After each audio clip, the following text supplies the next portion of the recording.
हाय everyone. संजीविर college Ranchi में जिन्होंने बीकॉम ऑनर्स के लिए अप्लाई किया है उन सभी का एंट्रेंस एग्जाम होने वाला है 22 जून को। ठीक है, आप सभी को पता होगा। और मैं इस वीडियो में आप सभी को अकाउंट्स का, इकोनॉमिक्स का और बीएसटी का मोस्ट इंपॉर्टेंट क्वेश्चंस करवाऊंगा जो एंट्रेंस में आने की बहुत ज़्यादा पॉसिबिलिटीज़ है। ठीक है, आप लोग देख सकते हैं सिलेबस एंट्रेंस का दिया हुआ है यहाँ पे, जो मतलब संजीविर कॉलेज के वेबसाइट पे आया है 2-3 दिन पहले ही। ठीक है, आप लोग देख लीजिए। अकाउंट्स में दिया हुआ है 11-12 दोनों का रहेगा अकाउंट्स। ठीक है, और मैथ्स में है अप टू 10th, मतलब 10th लेवल तक का मैथ रहेगा। और इकोनॉमिक्स में भी 11-12 दोनों का इकोनॉमिक्स रहेगा। और बिजनेस स्टडीज़ में दिया हुआ है अप टू +2 लेवल, मतलब 11-12 इसमें भी। ठीक है, और 5 में दिया हुआ है जनरल अवेयरनेस और हिंदी और इंग्लिश। ठीक है, मैं आप सभी को अकाउंट्स और इकोनॉमिक्स और बीएसटी का मोस्ट इंपॉर्टेंट क्वेश्चंस करवाऊंगा, जिसमें से अकाउंट्स के 30 क्वेश्चंस रहेंगे। ठीक है, और इकोनॉमिक्स के 15 क्वेश्चन और बिजनेस स्टडीज के भी 15 क्वेश्चन। ठीक है, तो चलिए सबसे पहले अकाउंट्स देखिए। अकाउंट्स में दिया हुआ है इधर फर्स्ट क्वेश्चन, एक accounting records transaction in terms of. Accounting records जो ट्रांजैक्शन को रिकॉर्ड्स करते हैं वो किस टर्म्स में रिकॉर्ड होता है, तो सबको पता है मॉनेटरी यूनिट्स में रिकॉर्ड करते हैं हम लोग। ठीक है, चलिए next question. Book keeping means, तो बुक कीपिंग का क्या मतलब है? तो बुक कीपिंग का मतलब है keeping the record of business transaction in the books. ठीक है, इसका ऑप्शन बी हो जाएगा। चलिए next question. Who invented the double entry system? तो डबल एंट्री सिस्टम लुकास पाइसियोली ने इन्वेंट किया है। ठीक है, जो इटली के रहने वाले थे, इन्हें फादर ऑफ अकाउंट्स भी बोला जाता है। ठीक है, इसका ऑप्शन डी हो जाएगा। चलिए नेक्स्ट। ट्रेड डिस्काउंट इज, तो ट्रेड डिस्काउंट कब मिलता है? तो ट्रेड डिस्काउंट हम लोग अलाउ करते हैं जब गुड्स को सेल करते हैं। ठीक है, इसका ऑप्शन बी हो जाएगा, ऑप्शन बी। चलिए next question. Indian accounting standards are formulated by, तो इंडियन अकाउंटिंग स्टैंडर्ड फॉर्मुलेटेड है institute of chartered accountants of India. ठीक है, इसका ऑप्शन सी हो जाएगा। चलिए next. Full form of IFRS, तो इसका फुल फॉर्म आप लोग बताइए। International financial reporting standard. ठीक है, IFRS। Double entry system originated, तो डबल एंट्री सिस्टम है इटली, इन इटली। ठीक है, ऑप्शन सी। चलिए next. Debit the receiver and credit the giver, ये कौन सा अकाउंट का रूल है? तो आप सभी को पता होगा पर्सनल अकाउंट का रूल है डेबिट द रिसीवर और क्रेडिट द गिवर, इसका ऑप्शन ए हो जाएगा। और रियल अकाउंट का रूल आपको पता है, नॉमिनल अकाउंट का अगर रूल पता है तब कमेंट कीजिएगा। ठीक है, चलिए next. Journal records the transaction of the firm is, हम लोग जो रिकॉर्ड्स करते हैं ट्रांजेक्शन को जर्नल में, वो किस मैनर में करते हैं? एनालिटिकल मैनर में, या फिर क्रोनोलॉजिकल मैनर में, या फिर पीरियोडिकल मैनर में, या फिर समराइज मैनर में? तो आप सभी को पता होगा क्रोनोलॉजिकल मैनर में हम लोग रिकॉर्ड करते हैं। ठीक है, ऑप्शन बी हो जाएगा। चलिए नेक्स्ट।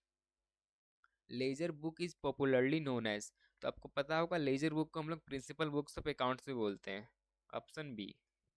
चलिए next. A machinery is depreciated by 2000 every year, which method is being used to calculate depreciation?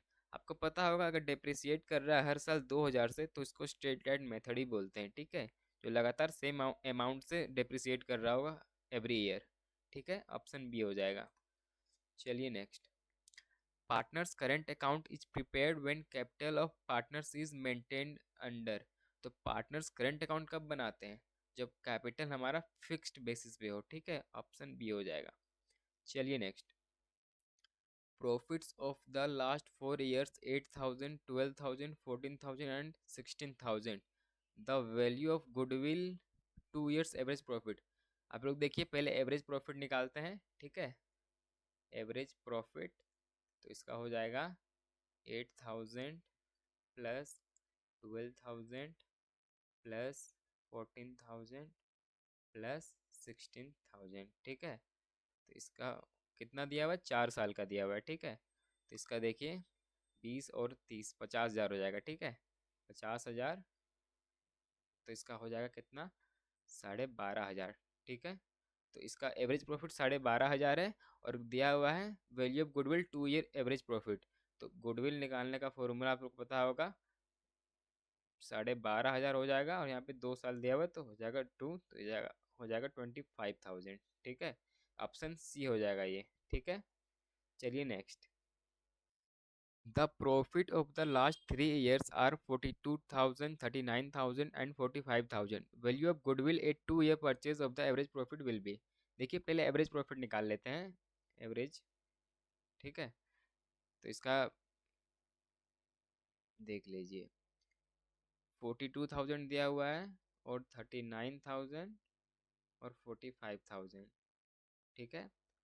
और दिया हुआ है 3 साल का, ठीक है। तो इसका हो जाएगा कितना, 1,26,000 और 3 साल का है तो इसका हो जाएगा 42,000, ठीक है। और दिया हुआ 2 year परचेज ऑफ गुडविल, तो गुडविल का फॉर्मूला होता है एवरेज, 42,000 हो गया और 2 year का दिया हुआ है, ठीक है। तो इसका हो जाएगा 84,000।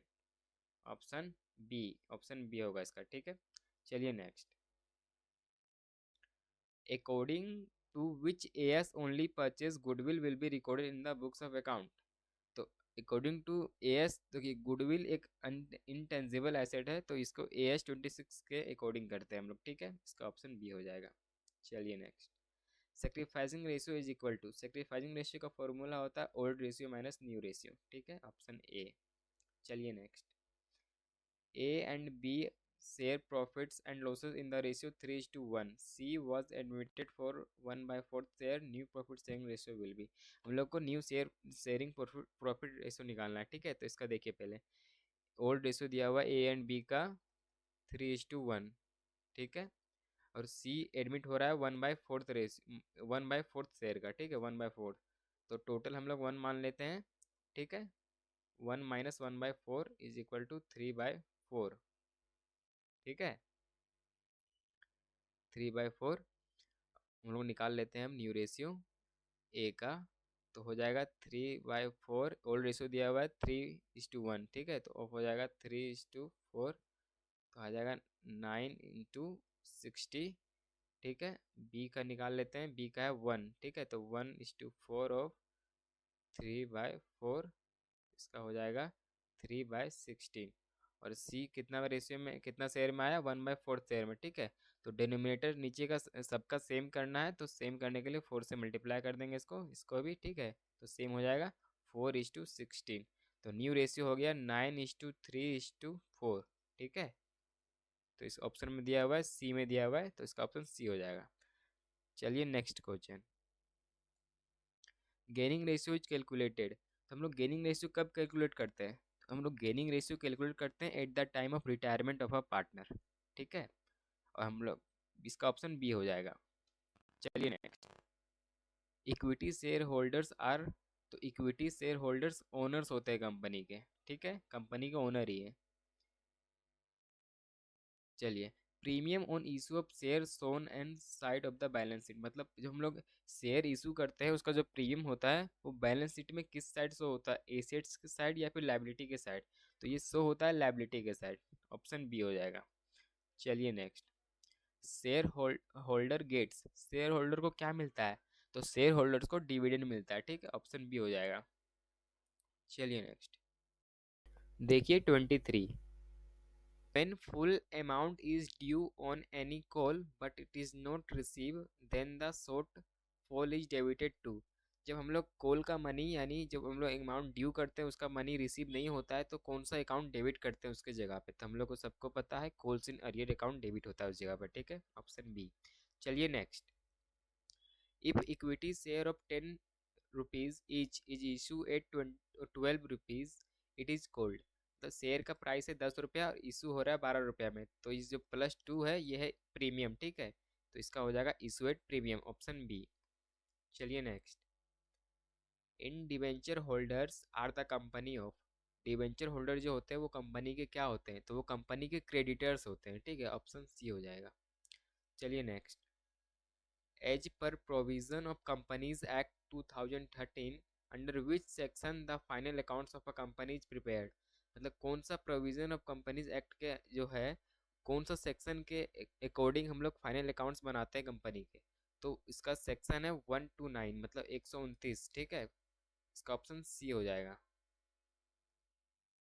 Which of the following items included in current assets, तो पेटेंट हमारा इंटेंजिबल एसेट्स है, वो फिक्स्ड एसेट है, ठीक है। इन्वेस्टमेंट भी हमारा फिक्स्ड एसेट्स है, स्टॉक हमारा करंट एसेट है, ठीक है, करंट एसेट्स है, और मशीन भी हमारा फिक्स्ड एसेट्स है। इसका ऑप्शन सी हो जाएगा। चलिए next, cash payment to employees is a cash flow from. तो कैश पेमेंट एम्प्लॉयज को करते हैं वो कैश फ्लो फ्रॉम कौन सा है, ऑपरेटिंग एक्टिविटीज या फिर इन्वेस्टिंग एक्टिविटीज या फिर फाइनेंसिंग एक्टिविटीज। तो ये है ऑपरेटिंग एक्टिविटीज, ठीक है, ऑप्शन ए हो जाएगा। चलिए next, N example of cash flow from investing activities. तो इनमें से कैश सेल्स या फिर इशू ऑफ शेयर्स या फिर payment of cash for purchase of machinery या फिर पेमेंट ऑफ डिविडेंड। तो जो cash flow from investing activities है वो फिक्स्ड एसेट्स को सेल करता है या फिर परचेज करता है, ठीक है, इसका ऑप्शन सी हो जाएगा, ऑप्शन सी। देखिए 29, an example of cash flow from financing activities. तो फाइनेंसिंग एक्टिविटीज का कौन सा एग्जाम्पल है, तो issue of share financing activities का एग्जाम्पल है, ठीक है। कैश सेल्स तो ऑपरेटिंग एक्टिविटीज है और परचेज ऑफ मशीनरी तो इन्वेस्टिंग एक्टिविटीज है, ठीक है, इसका ऑप्शन बी हो जाएगा। चलिए next, cash flow statement is related to. तो कैश फ्लो स्टेटमेंट रिलेटेड है AS3 से, ऑप्शन ए हो जाएगा, ठीक है। अब हम लोगों का 30 क्वेश्चन हो गया अकाउंट्स का। अब चलिए बिजनेस स्टडीज की ओर, ठीक है। देखिए, the father of scientific management is. तो साइंटिफिक मैनेजमेंट के फादर कौन है, तो साइंटिफिक मैनेजमेंट के फादर है FW टेलर, ठीक है, ऑप्शन बी हो जाएगा इसका। टेलर दिया हुआ है ना यहाँ पे, बी। चलिए next, Henri Fayol was born in. तो हेनरी फॉयल कहाँ बोर्न हुए थे, तो हेनरी फॉयल फ्रांस में बोर्न हुए थे, ठीक है, ऑप्शन बी हो जाएगा। चलिए next question, new economic policy was declared in. तो न्यू इकोनॉमिक पॉलिसी आया था जुलाई 1991 में, ठीक है, तो इसका ऑप्शन हो जाएगा बी। चलिए next, government reduces control and restriction in. Government अपना कंट्रोल रिड्यूस कहाँ पे करती है, लिबरलाइजेशन में या फिर प्राइवेटाइजेशन में या फिर ग्लोबलाइजेशन में या फिर मॉडर्नाइजेशन में। तो गवर्नमेंट अपना कंट्रोल रिड्यूस करती है लिबरलाइजेशन में, ऑप्शन ए हो जाएगा। चलिए next, the planning is step of management. तो आपको पता होगा फंक्शन ऑफ मैनेजमेंट में आता है पहले प्लानिंग, ठीक है, पहले प्लानिंग आता है, फिर ऑर्गेनाइजिंग आता है, ऑर्गेनाइजिंग, फिर स्टाफिंग आता है, स्टाफिंग, फिर डायरेक्टिंग आता है, फिर कंट्रोलिंग आता है जो आखिरी होता है, लास्ट, ठीक है। 5 फंक्शन है मैनेजमेंट के, ठीक है। तो planning is the step of the planning, first step है, ठीक है, पहला स्टेप है, तो इसका ऑप्शन ए हो जाएगा। चलिए नेक्स्ट, मैनेजमेंट इटसेल्फ एक्सपैंड। तो मैनेजमेंट एक्सपैंड करता है थ्रू डेलीगेशन से, ठीक है, ऑप्शन ए हो जाएगा। चलिए next, methods of training are. देखिए option, job rotation training, on the job training या फिर अप्रेंटिसशिप ट्रेनिंग या फिर ऑल ऑफ दीज। ट्रेनिंग का कौन कौन सा मेथड है, तो ट्रेनिंग का मेथड ये भी है, जॉब रोटेशन ट्रेनिंग और ऑन द जॉब ट्रेनिंग और अप्रेंटिसशिप ट्रेनिंग, तो इसका हो जाएगा all of these, option D, ठीक है। चलिए next, in for effective communication क्या नेसेसरी है। तो इफेक्टिव कम्युनिकेशन के लिए क्लैरिटी भी जरूरी है, काउटेसी भी जरूरी है और कंटिन्यूटी भी जरूरी है, ठीक है, तो इसका हो जाएगा all of these, option D, ठीक है। चलिए नेक्स्ट, ग्राफीन कम्युनिकेशन इज।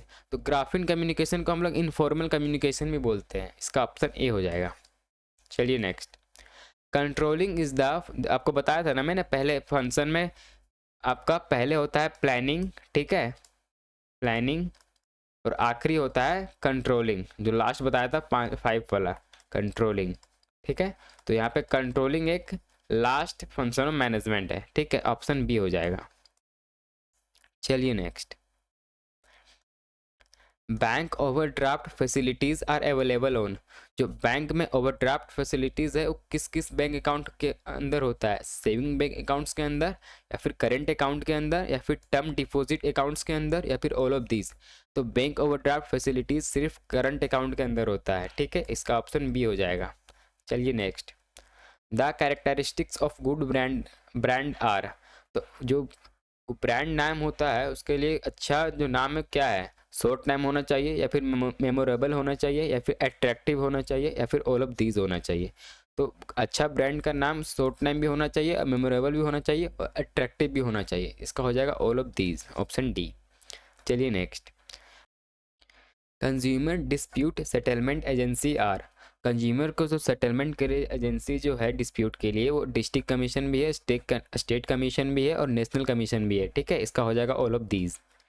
चलिए next, district commission can settle disputes. District commission कितने अमाउंट तक का सेटल डिस्प्यूट्स कर सकती है? ठीक है, तो पता होगा आप सभी को 1 करोड़ तक का कर सकती है, 1 करोड़।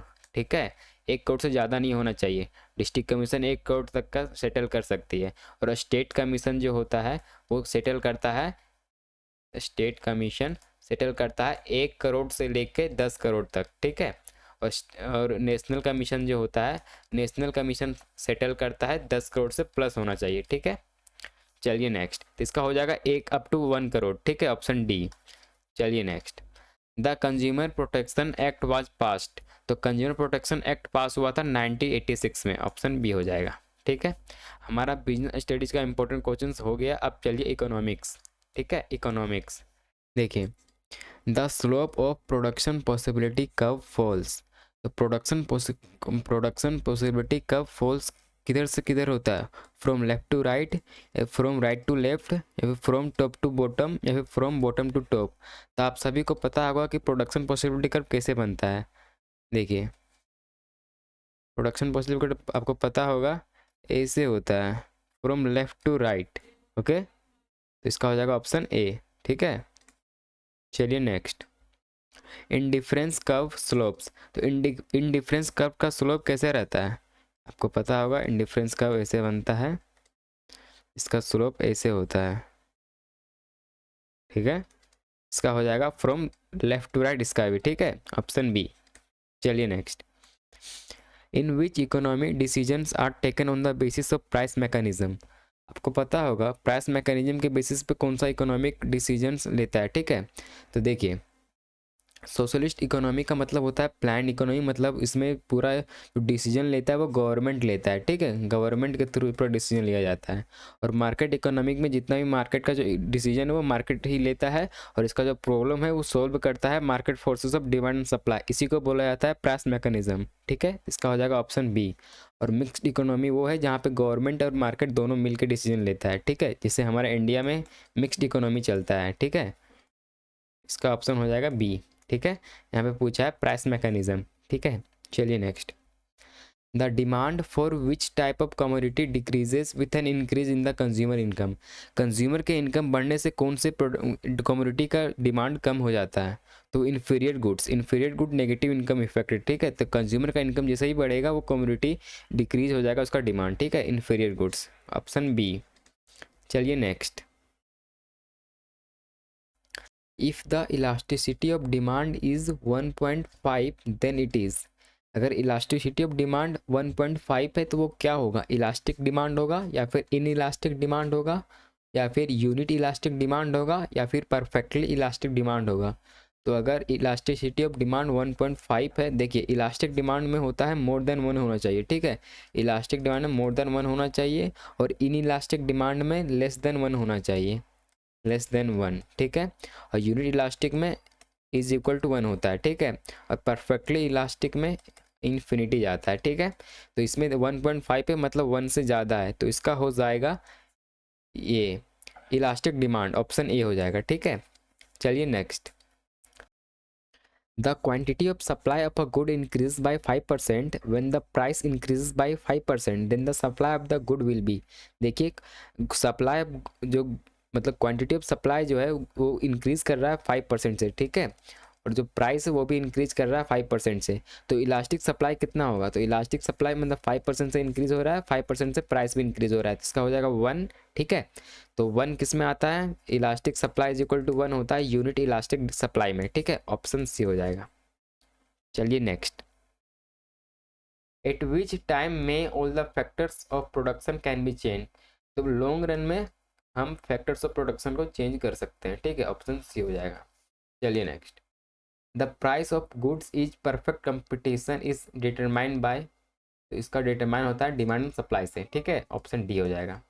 चलिए next, general price level study and, हम लोग जनरल प्राइस लेवल स्टडी करते हैं मैक्रो इकोनॉमिक्स में, ऑप्शन बी हो जाएगा। चलिए next, the deflationary gap shows the measurement of, तो डिफ्लेशनरी गैप क्या शो करता है, डिफ्लेशनरी गैप शो करता है डिफिशिएंट डिमांड को, ओके, ऑप्शन ए हो जाएगा। चलिए next, in the Keynesian view point the equilibrium level of income and employment in the economy establish by, तो केनेसियन व्यू पॉइंट से जो level of equilibrium level of income है वो है aggregate demand is equal to aggregate supply, ठीक है, option C हो जाएगा। चलिए नेक्स्ट देखिए, if the central bank increases the statutory liquidity ratio then the lending capacity of commercial banks, देखिए अगर सेंट्रल बैंक कमर्शियल बैंक्स को बोल दे कि आप लिक्विडिटी रेशियो बढ़ा दो, स्टैट्यूटरी लिक्विडिटी रेशियो, तो लेंडिंग कैपेसिटी कमर्शियल बैंक्स का डिक्रीज हो जाएगा, ठीक है, तो इसका ऑप्शन बी हो जाएगा। चलिए next, in India 1 rupee note is issue bye, देखिए इन इंडिया में 1 रुपये का नोट जो है 1 रुपये का, वो finance ministry of India issue करता है, ठीक है, ऑप्शन बी हो जाएगा। चलिए next, the reserve bank of India was established in, reserve bank of India establish हुआ है 1935 में, ऑप्शन सी। चलिए next, tax revenue of the government includes, जो गवर्नमेंट को टैक्स रेवेन्यू मतलब टैक्स जो मिलता है वो कहाँ कहाँ से मिलता है, इनकम टैक्स से मिलता है कॉर्पोरेट टैक्स से भी मिलता है और एक्साइज ड्यूटी से भी मिलता है, ठीक है, इसका ऑप्शन हो जाएगा ऑल ऑफ दीज। देखिए हम लोग जितना भी अकाउंट्स, बिजनेस स्टडीज़, इकोनॉमिक्स का जो इम्पोर्टेंट क्वेश्चंस था वो सब हम लोग ने कर लिया, ठीक है। अगर मेरे पास टाइम मिला तो मैं इंग्लिश का मोस्ट इम्पोर्टेंट क्वेश्चंस और करंट अफेयर्स का और मैथ्स का कोशिश करूँगा लाने का, ठीक है। Thank you.